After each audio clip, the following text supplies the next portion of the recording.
ที่ยวชมบุญสรวงเฮือประเพณีประจำปี 2025 ขอเชิญพ่อแม่พี่น้องชาวเมืองพีนเมืองใกล้เคียงและชาวลาวทั่วประเทศมาร่วมมวลซืนสืบสานประเพณีและสร้างความทรงจำอันดีงามน้ำกัน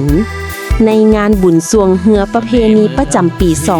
2025 สถานที่อ่างเก็บน้ำฝายห้วยสะควงเซทาหมวกเมืองพีนแขวงสวรรณเขตซึ่งจะได้จัดขึ้นในระหว่างวันที่29หา31เดือนตุลาปี 2025 ที่จะมาถึงในม.นี้ห้ามพลาดซอกเวลามาสัมผัสกับบรรยากาศอันยิ่งใหญ่ของงานบุญที่เป็นเอกลักษณ์ของชาวเมืองพีนภายในงานจะได้มีการแข่งขันสวงเฮือซึ่งเป็นการประลองความไวและความสามัคคีของนักสีพายเฮือจากภายในเมืองและต่างเมืองที่เต็มไปด้วยสีสันเสียงเสียคึกคืนดังก้องสนั่นสร้างความมวลซื่นบ่มีวันสิ้นสุด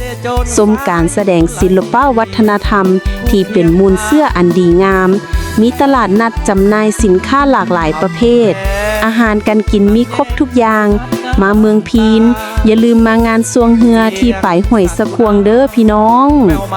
สำเนียงอ้อยอินฟูงหมู่มัดสาล่องลอยโลเลียบผู้ทีอุดม